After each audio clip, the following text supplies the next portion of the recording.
On today's show, the NBA postseason begins. Are any of the series already over? You are Locked On NBA, your daily NBA podcast. Part of the Locked On Podcast Network, your team every day.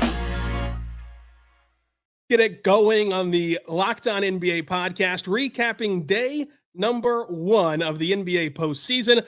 I'm Rylan Stiles, host of Locked On Thunder. Joining me is Camille Davis, host of Locked On Bucks, to recap all the day 1 action. This is one of the best sports days of the year, Camille. How are you feeling after day 1 of playoff hoops? After like 8 straight hours of nothing but 10 straight hours really of NBA hoops, man, I feel like fulfilled in this moment. It was a great day of hoops. I can't wait to talk about it. And the 2 teams we cover haven't even tipped off yet. Right. What a weekend this is setting up to be. It's always fun the first few weekends when everybody's playing. No one's eliminated quite yet, but there might be some teams who they're not eliminated, but the series might be trending in the wrong direction. But let's start with one of the most fantastic atmospheres of the day, with New York hosting the Sixers and all the animosity in that series and Josh Hart's second half. What did you make of game 1 and this arrival of New York as a 2 seed out east? I mean, the first thing, just the atmosphere, like Madison Square Garden in the playoffs, that's undefeated. It was super fun watching the Knicks and the Sixers in that environment. But the biggest takeaway from that one was for the Knicks, at the very least, like it wasn't the star players, it was the role players that came in that game and really showed out. Like, of course, you're thinking about the Knicks. You're like, okay, Brunson's going to cook 22 points on 26 shots. That's something that Philly will live with. Make them earn every single bucket, make nothing easy on them. But Josh Hart coming alive in the fourth quarter, what we saw from Deuce McBride throughout the game, Mitchell Robinson and his key minutes defensively, as well as Bogdanovic, like it was just some really key play from their bench tonight. Yeah, whenever you're looking at these series, especially as an underdog seed, although Philadelphia was picked by many people to pull off this upset, what you have to have happen is you have to take advantage of these games where Jalen Brunson scores 22 points on 26 shots. That's the game you need to win on the road to steal away home court advantage. And New York was able to outlast Philadelphia. And Embiid suffered another little injury, laying on the floor, looking exasperated. How will that play out the rest of the series? So, Camille, let's play a game each series. We're going to play Wake 'em Up. We're going to play Wake 'em Up, Warm the Milk, or Put the Kids to Bed. Where are you feeling with this series? Are you waking everybody up? We're trying to watch it. Is it not over, but it's trending bad, or are you just flat out done with the series? It's not over, but it is trending bad, I would say. Like the Embiid thing is a big piece of it. Like we saw him in the playing game, and he didn't necessarily look that great against Miami. So it was like, okay, how is he really going to look during the playoffs? He came in this game, started off really, really hot from the field. And then one of the craziest plays I've seen that I can think about with him throwing the self alley-oop, going up, crazy finish. So like your initial reaction is just like, oh my God, like what? And then instantly he clutches his knee and he falls to the ground, like you said, looking just exasperated. And then you're just like, oh my God, like in a completely different way. The health of Embiid is going to be so important for this series because as we saw in this game, which was a microcosm of the season with Embiid, like the splits, when he's in the game, on the court, like things look good. But when he hits the bench, it can get really rough really quick for Philly. So he's a big piece of this. And if he's not healthy throughout the rest of this, I just don't see Philly having enough to pull this one out. Yeah, I'm with you. I'm warming up the milk. The kids aren't going to sleep yet on the series, but we're warming the milk. We're going to get a little late night snack, and then we're going to tuck them into bed a little bit and put them to rest because it goes back to how we started this show of – if you're Philadelphia, you have to win the bad Brunson game. And like for his standards, this was not a good Brunson game. Yep. If you're not going to win this one, how are you going to come up with and conjure up 4 wins in this series? Yeah, absolutely. And what's really interesting too about the Knicks is that they've lost game 1 the last 3 times they've had home court advantage in the series. They've lost all 3 of those, but hey, they started off on a really good foot here tonight. Like you said, this would have been a great game to try to steal one from the Knicks, but Philly just didn't have enough on their end as well. Like We talked about Embiid, like he started off hot, but he finished the game 8 of 22 for 29 points. So you'll take that. Embiid was able to get to the free throw line on a day where it seems like all the referees were like, we're letting y'all play. Like, stop the complaining and just play through it. But Embiid, of course, was still able to find his way to the line. I mean, Maxey took 26 shots himself for 33 points. They even had a good Kyle Lowry game. But it just wasn't enough outside of them. Like, you look at what Tobias Harris did, 7 points on 7 shots. Like, you're going to need a little bit more from him in this series as well, especially with Embiid just kind of not being 100% at the moment.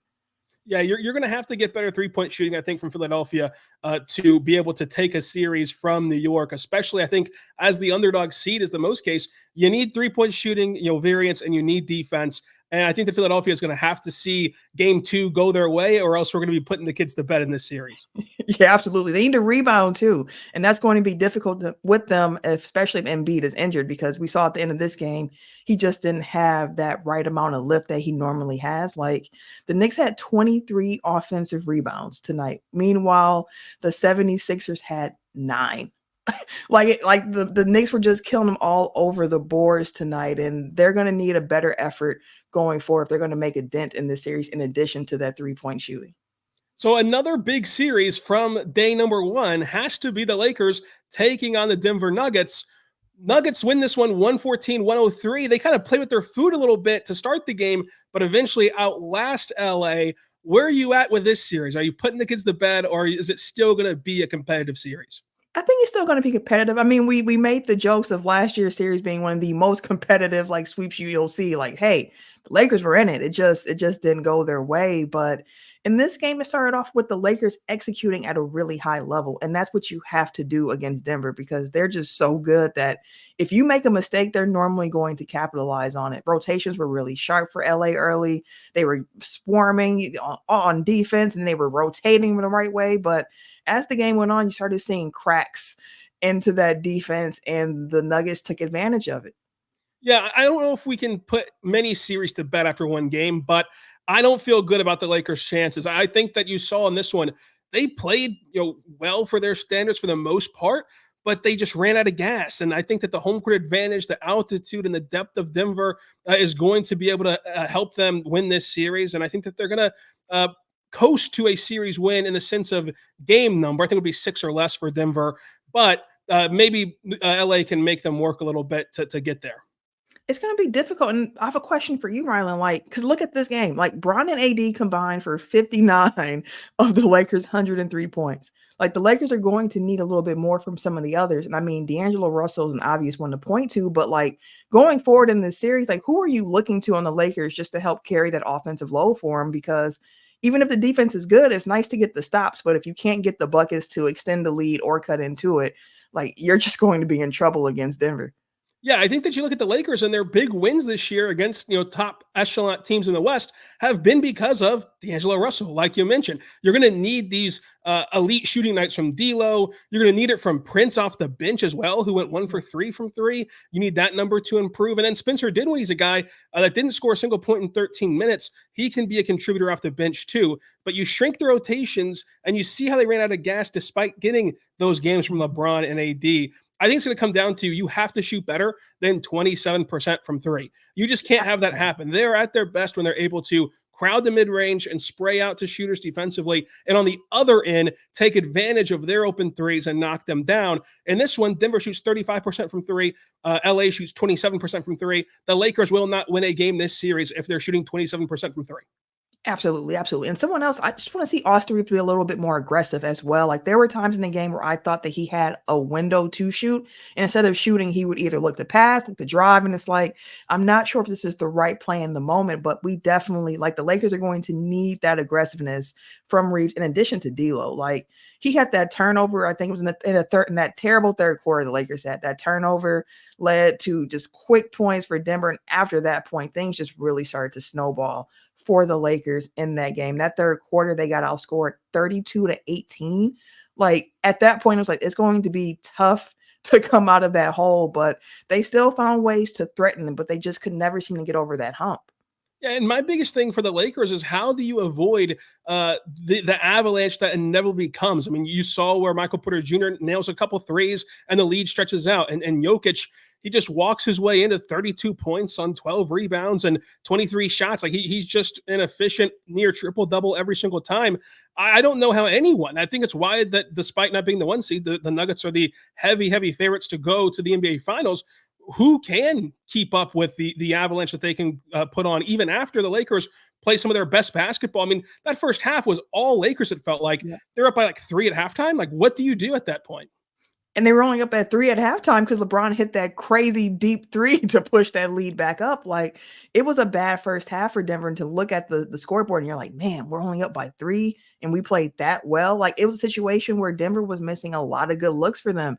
And come third quarter, come fourth quarter, a lot of those looks started to fall, which again, you cannot be late on the rotations because they just play too smart.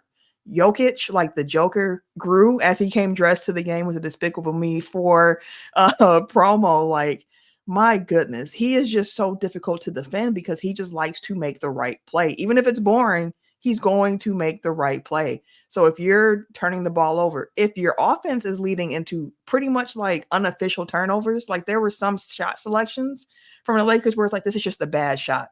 And now Denver's off and running the other way. Like, you just can't have that. Get your bag on and off the floor, Jokic, with that promotional intro. But coming up, let's talk. Is Anthony Edwards a superstar after his performance against Kevin Durant? And what will happen in that Magic Cleveland series?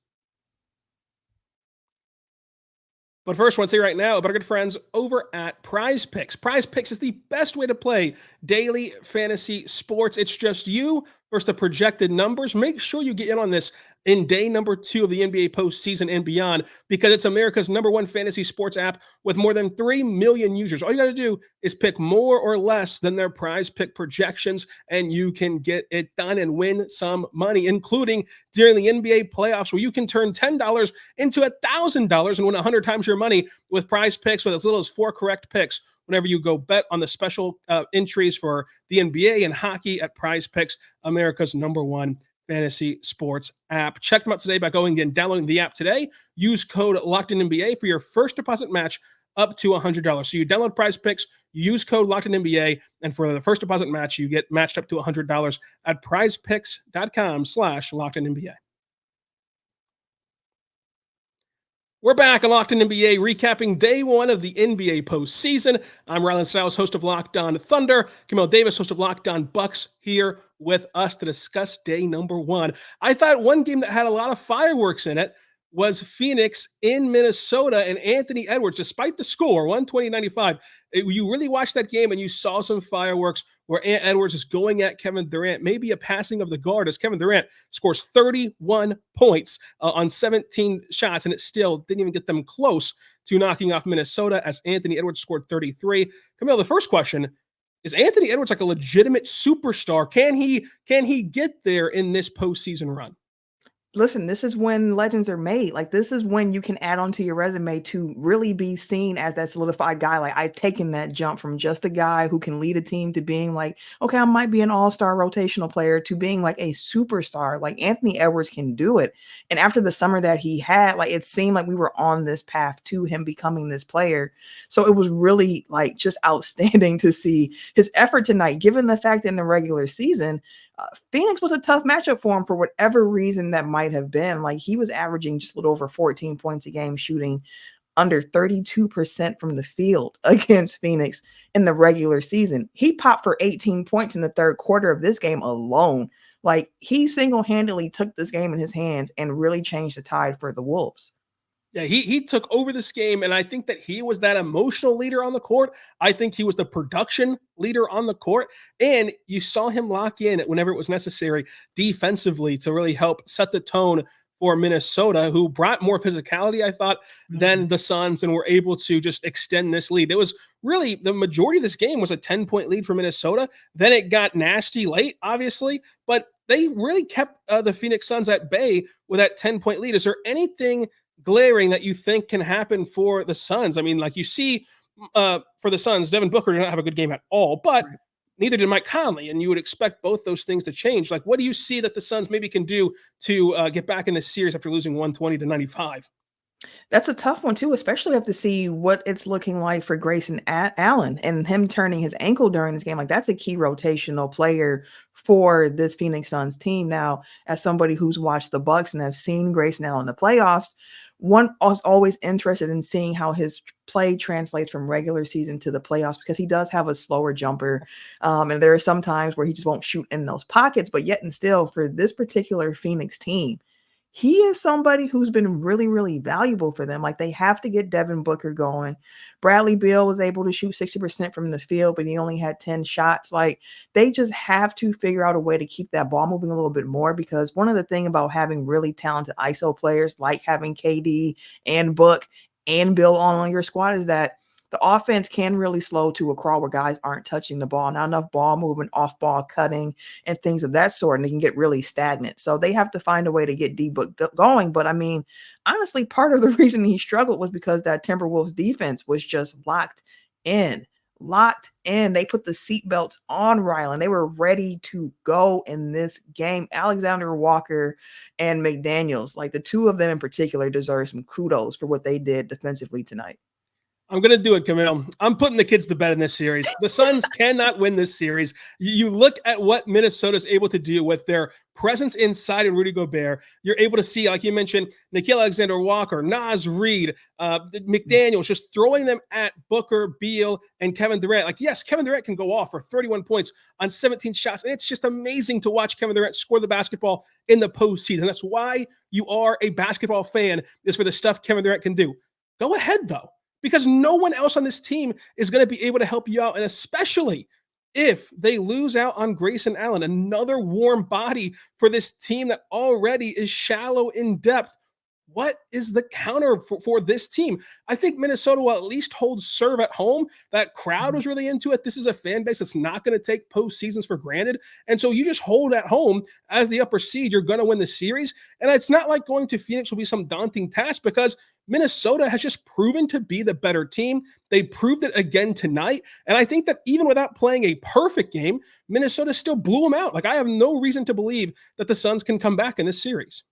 Yeah, I can understand why one would feel that way. I went into this series thinking that, hey, Phoenix figured something out against Minnesota. It's just something about the matchup where it's like they just can't contend with them. But after this first game, it's exactly what you would want to see from the Timberwolves, where it's like a statement win, like, hey, we know how the regular season went. Yes, but it is not the regular season. It is the playoffs. Things are slowing down. We're able to be more physical, which is always going to lend itself to favor a more defensive orientated team like the Minnesota Timberwolves. So it's a matchup where, especially when Gobert is being dragged out to the perimeter and he's holding his own, like you mentioned the rim protection, but there were times where he found himself on an island against D-Book and he was able to contend with them throughout the possession. So like when you have that type of rhythm going, it's going to work for your favor. Like, even though they lost Kyle Anderson during the game, like they had some other bodies to be able to step in and step up for him. I think that Rudy Gobert is changing the narrative, and a quick series against Phoenix would certainly trend that way for him. But I'm putting the kids to bed in this series, Camille. Another one that some people might call over, I'm not going to, is our last game of the day, and that was Cleveland taking on Orlando, hosting the Magic. They win 97-83 to start the day. Tempers flared before halftime of the first game. This really set the tone for the day of hoops that we ended up getting. But Camille, I think that the biggest story for me in this game was watching Cleveland adjust and use that experience that they got last year, where they admitted, like openly, that they were overwhelmed by the playoffs and the lights were too bright for Jarrett Allen. And Jarrett Allen specifically played really well in this one. Donovan Mitchell is one of those guys who can win you a series, and you have still pieces like Darius Garland and Evan Mobley to put around those two. So I think that Cleveland is sitting in the driver's seat, obviously after winning game one, but more so than just getting the win. You see how they've improved from last year and already a good team. Mm-hmm. You see how they've improved in the postseason and handling this environment. I feel really good about their chances against a team that they can take advantage of their inexperience, just as they were taking advantage of last year.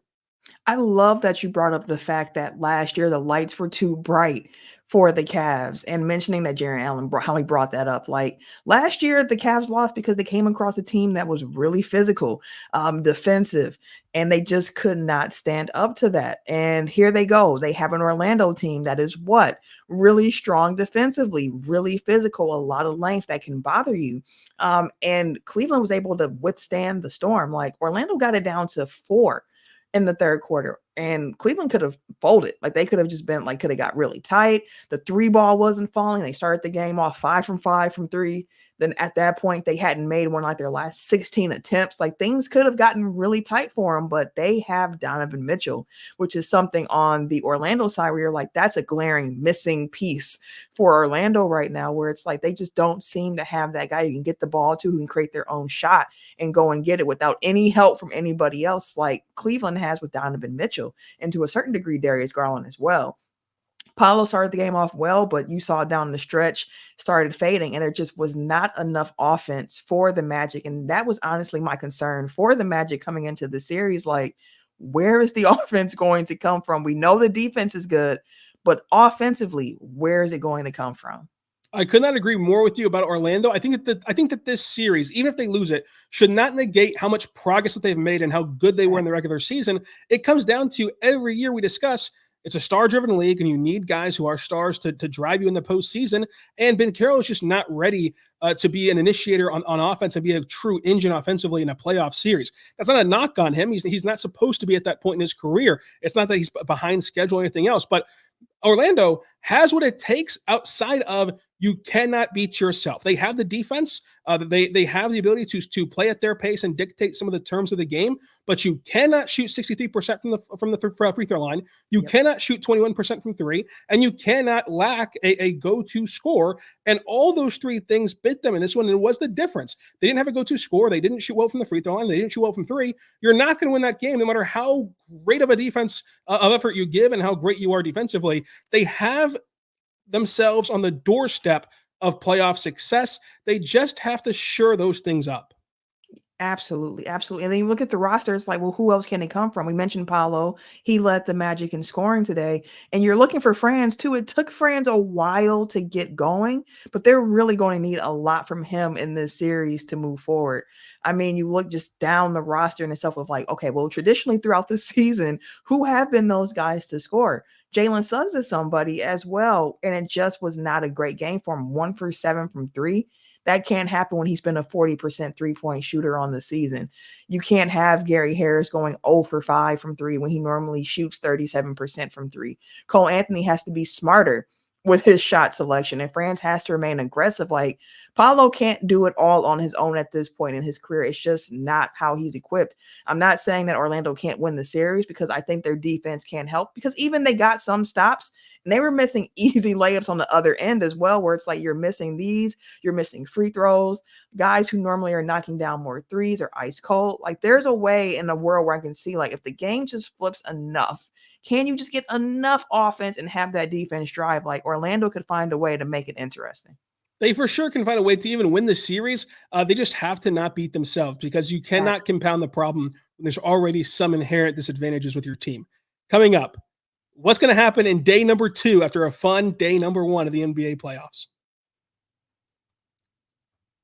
But first, I want to tell you right now about our good friends over at Game Time. Check out Game Time right now and go get your last-minute tickets, lowest prices guaranteed. It's fantastic. I think that this is a great option, especially for NBA fans. They have everything. They have every sport. They have theater, comedy shows, everything you could want a ticket for. But especially NBA fans, you know how the injury reports work. Even in the playoffs, Kawhi Leonard right now is still questionable. Is he in? Is he out? Do you want to pay, if you're a Clippers fan, a ton of money to go watch the Clippers if Kawhi's not playing in game 1?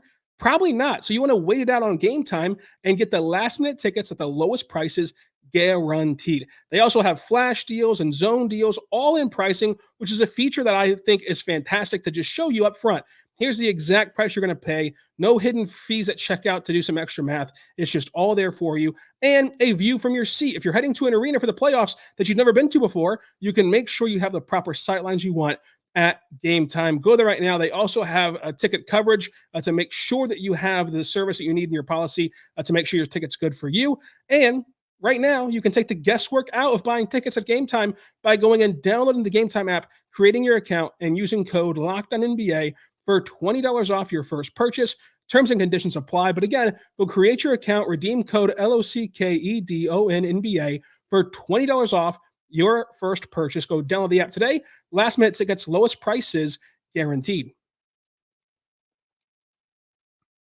Day number 1 is in the books of the NBA playoffs. I'm Rylan Stiles. Joining me is Camille Davis of Locked On Bucks. I'm Locked On Thunder. And our two teams get started in day number 2, including your Bucks in this one. Let's go in chronological order, though. The Celtics kick things off at noon. Is there anything specifically that you're looking for? Do you buy into Heat culture? Can this really be a series, or is Boston going to go foe? I think Boston goes 4 in this one. No disrespect to the Miami Heat. As somebody who covers the Bucks, who's been a Bucks fan for a very long time, there's not much I can say about Miami at this point based on how those series have gone. But no, Jimmy Butler is really tough to overcome. And he's normally the engine that drives this team during playoff time, because he goes from being just Jimmy Butler to being like this weird mix between like Michael Jordan, Kobe Bryant in the playoffs. That's just a different level. And without him, the way that Boston has been playing, I just don't think Miami has enough. Listen, Dwayne Wade's not walking through that door. Shaq's not walking through that door. LeBron's not walking through that door. Ray Allen in the finals is not walking through that door. It's a sweep. It's a sweep. Boston's motivated. They've been locked in all week.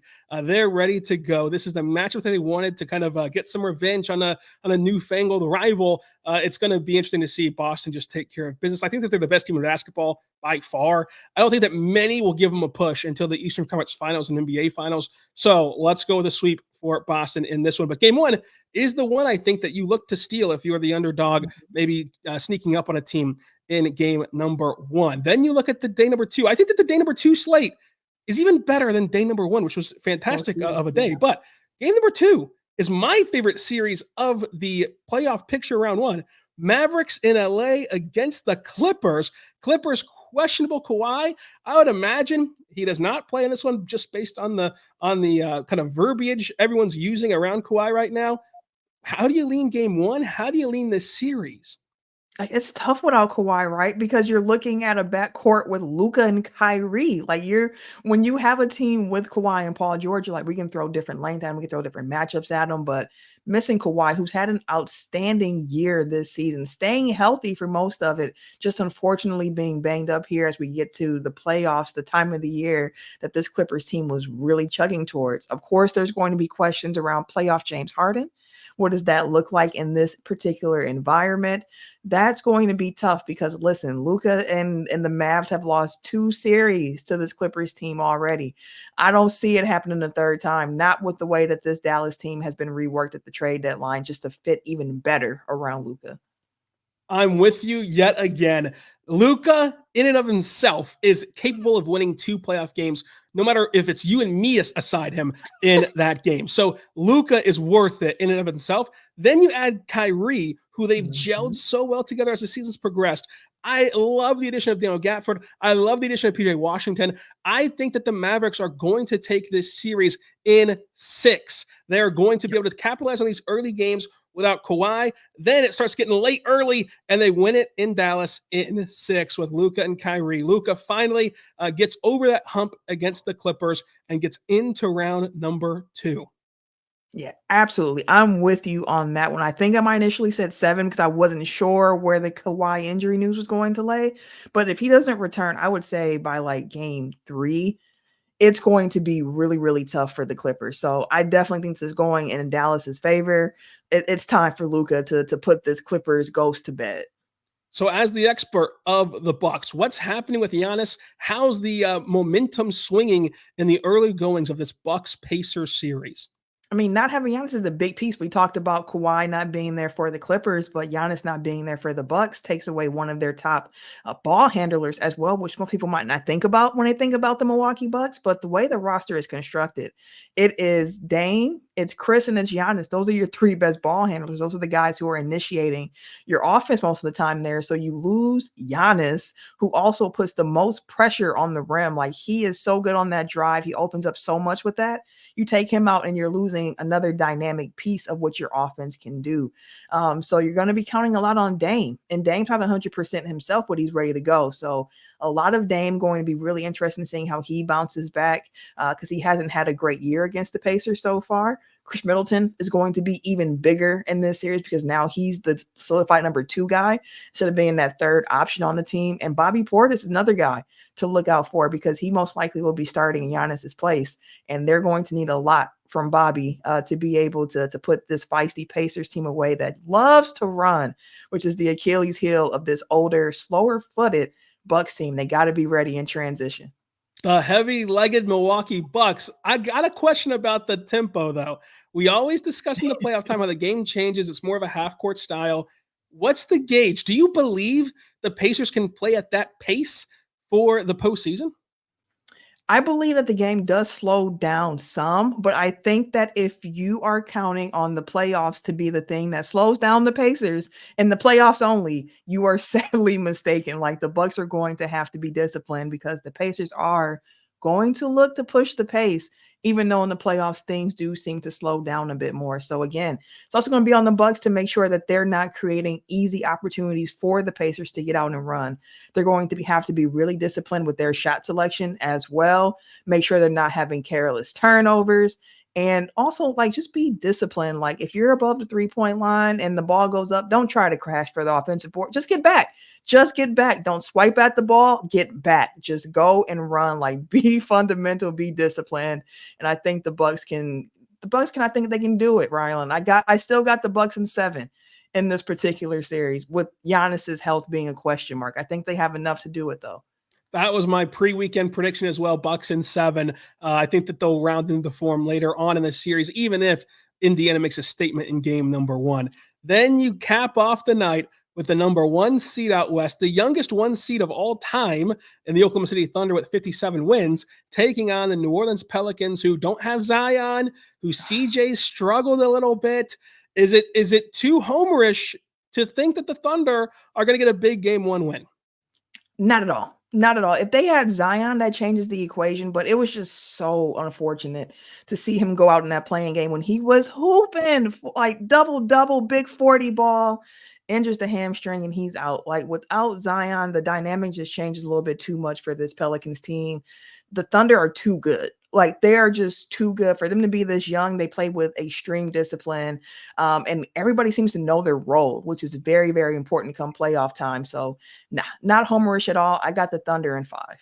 Thunder in 5. No Charles Barkley sweep here either. I think it's too hard to sweep in the modern NBA, especially. But when you look at this series, I'm interested from your perspective, how much credence do you give to inexperience, maybe costing young teams games? There's something about that. It is true. It can be in there, but there's also the other side to that, which is that youthful, like, confidence and that pride of, like, we might not supposed to be here, but we're here and we're going to take advantage of it. We're going to play loose. We're going to play free. We're going to do what we did to get here in the first place. Like, the Thunder know where they're weak, and that's in the rebounding. They don't have that big size outside of Chet. So they know where they're weak, but they know their strengths and they love to play to them. So I think the Thunder are going to be perfectly fine come this first round. Now, second round, it might get a little bit more difficult with just how deep in this Western Conference is. But first round against the Pelicans, I think they're going to be good. Yeah, I think that sometimes you can get too in the weeds on this stuff of if you listed out all of the Thunder's flaws, yes, they're inexperienced. Yes, the rebounding is an issue.